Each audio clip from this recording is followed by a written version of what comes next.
Good morning, good afternoon. Is everyone in the morning where you are? I assume you are. Um, we are going to do a topic today, business combinations, which actually appears a good amount of times on the exam. And they've been giving really task-based simulations on it. Now, we're going to go through, first of all, Can you hear me? I'm sorry? Sorry, I was testing to make sure you could hear That's me. all right. Who did that? Slap that person This is around. Get him out. Okay. Teresa. Sorry. Hello. Teresa. Oh, good morning. How are you? Hi. Uh, Fine, thanks. so anyway, we're going to talk about consolidations. Now, this is going to be different. If you took consolidations in school, they don't teach it like this because they teach it the way I'm going to show you from the standpoint of the exam. The exam expects you to know the way we do it. All right. And also, most people today don't take it because they don't take advanced accounting. All right. Now, let us move on. The first thing I'm going to do is, all right, I want you to open up your book to page 3B as in boy 1, right? Mm-hmm. And we haven't heard back, obviously. All right, but here we go. All right, now I want to show you the first blueprint. All right, if you have don't worry about it. If you have the book, great. All right, if you don't, just jot some of these terms down. Now, the first, it says recall basic consolidation concepts and terms, such as controlling interest, non-controlling interest, primary beneficiary, and variable interest entity. All right, now it says here, the method we use to consolidate a parent and a sub. All right, so what you're going to have here is this. All right, it's only a parent and a sub. As I get rid of this marker, first marker of the day, bye. All right, the parent must acquire more than 50% of the outstanding voting stock, not non-voting. It's got to be the voting stock. So if a company acquires more than 50% of the preferred stock, all right, that is not a parent-subsidiary relationship. All right, now what will happen is the parent will acquire the sub, and both parents and the subs will continue to maintain their own books. All right, they're going to have own books. All right, which means that any elimination entries and adjustments that we're going to make are going to be made just on a worksheet, because the bringing together of the parent and the sub, all right, is done on a worksheet. And there are certain adjustments and eliminations that we will go over, and basically that's all they can ask you. All right, now remember this. The theory is this: when you consolidate, all right, the surviving company is the parent. So it says this, they can ask you this: whose retained earnings is the consolidated retained earnings? I'm sorry? All right. Whose retained earnings is the consolidated retained earnings if the surviving company, and we're eliminating the subsidiary, we're going to eliminate that, all right? So therefore, all of the stockholders' equity, the consolidated stockholders' equity is the parents.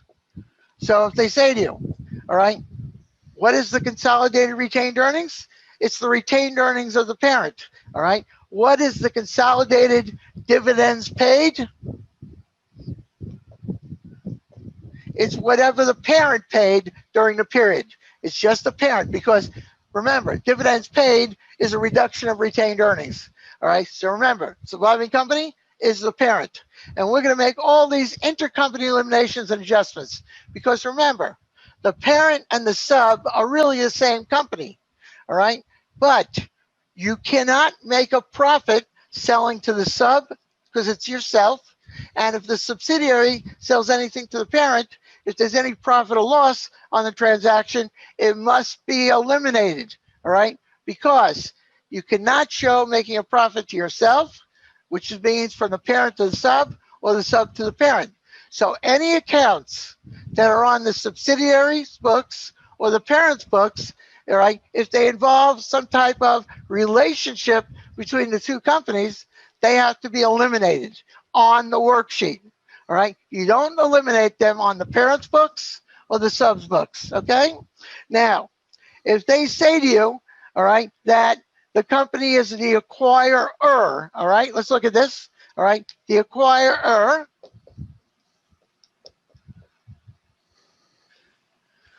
acquirer, all right? The acquirer is the parent company, all right? That's the same thing as parent. The acquiree is the subsidiary.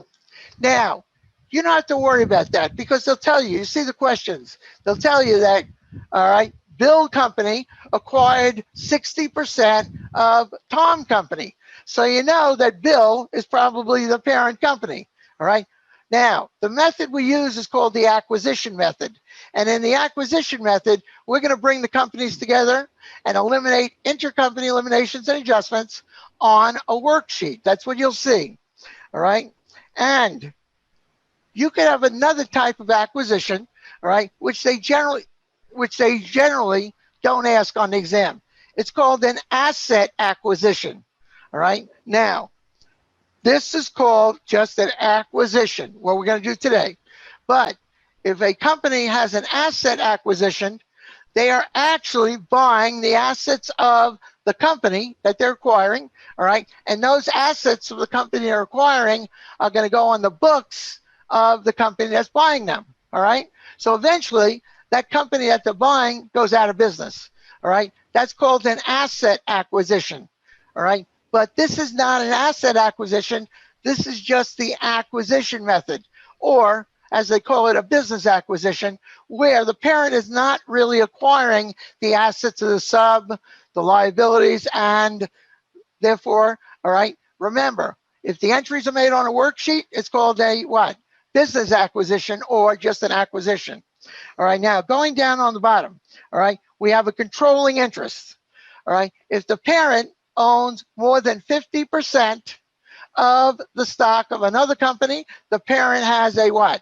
A controlling interest, and they must consolidate. Remember that. They must consolidate. And also one other requirement. If they consolidate, the consolidation cannot be temporary. Now, when is the consolidation temporary?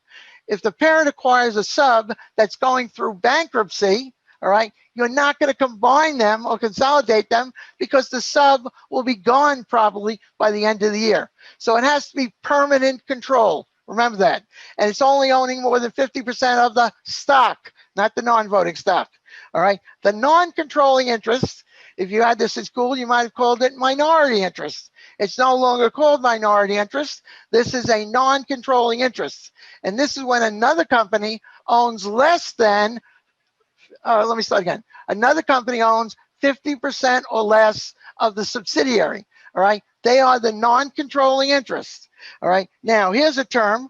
All right. The primary beneficiary, and also, all right, it says here the variable interest entity. Now, you can have a situation where a company acquires less, 50% or less of another company, and they still might consolidate.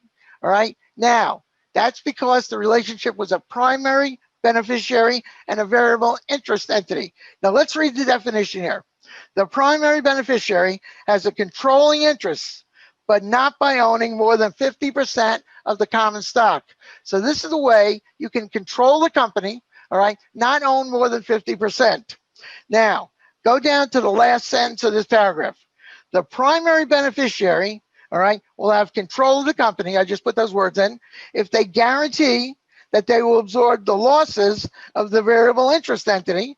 And if the variable interest entity cannot absorb the losses, all right, they have the right to receive the benefits from the company. All right, so let's put it this way.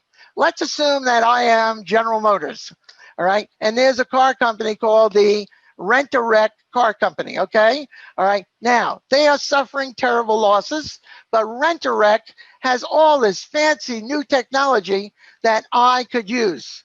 Now, remember, if I buy Rent-A-Wreck, all right, and I don't have to buy more than 50%, I could buy 20% of their stock. But by doing that, what happens is I control the company because Rent-A-Wreck can't pay for the losses, all right? Now, if I, the primary beneficiary, guarantee the losses, the debts of that variable interest entity, all right, then what happens? We must consolidate, all right? So the variable, it's generally a situation where you have a subsidiary where they're generating a lot of losses. They can't pay their debts, all right? So therefore, the primary beneficiary says, you know what? I'm going to acquire a lot of their assets. I need them, their technology. And you know what? As a primary beneficiary, I will guarantee the losses of the company, all right? I will guarantee any future debts. So now, all right, the variable interest entity can continue to operate, all right, because companies will lend them money, all right, and if they have losses, all right, the variable interest entity, they'll still lend them money, all right? So this is a situation where you have two entities, the primary beneficiary and the variable interest entity. And we don't care about the percentage ownership of stock, all right, to consolidate. Basically, if the primary beneficiary can control the variable interest entity, it doesn't make any difference what percentage they own, all right, they must consolidate, all right? Now, the next thing, acquisition-related costs, all right? When you acquire another company, all right, you may have the following costs, all right? First of all, accounting costs. If I'm going to acquire stock in another company, all right, I'm going to check out all their, books and so forth and so on. So therefore, I'll have accounting costs as a parent company, all right? Finder's fees, all right? If I ask a finder to find me a company that I could invest in, all right, which would be basically helpful to my company, all right, then that's a finder's fee. And professional fees and consulting fees. But what do you have to know about this? Finder's fees, consulting fees, all right, accounting costs. The way you treat them is on the books of the parent, all right, or on the subsidiary. The bottom line is, well, it's not the subsidiary. Acquisition costs generally occur to the parent company. But remember, all acquisition costs are expensed. Remember that. Then we have other costs, and this is what they are. Generally, when you acquire the stock in another company, all right, you, the parent, may issue you more of your stock to acquire the stock of the subsidiary. All right, now, if you issue stock, we're dealing here with publicly held companies. And with publicly held companies, all right, what's going to happen? Well, before the parent can issue more stock to acquire the subsidiary stock, all right, they're going to incur SEC registration fees, all right? There's going to be underwriting costs, which are the costs to advertise the new stock, all right? So we have here any costs having to do with the issuance of the new stock of the parent, all right, is also an entry you make on the books. And what do? You don't debit expense, you debit paid in capital. So if I have registration fees that are paid to the SEC, all right, the parent company on their books will debit paid in capital, all right, registration fees, and credit cash. Remember, any cost having to do with the registration, the issuance of that stock by the parent, all right, is considered a reduction of paid in capital. A separate paid in capital account, you could call it paid in capital, all right,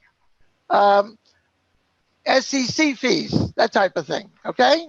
All right, now, let's go to page 3B2, which is in your handout. All right, now, on the top, 3B2 on the top, all right, here's the first bullet. Both the acquisition costs and the costs of issuing stock are recorded on the books of the acquirer or the parent. Thank you for previewing the Yaeger CPA Review course materials. To learn more or to purchase the full course, visit YaegerCPAReview.com or click the link in the description.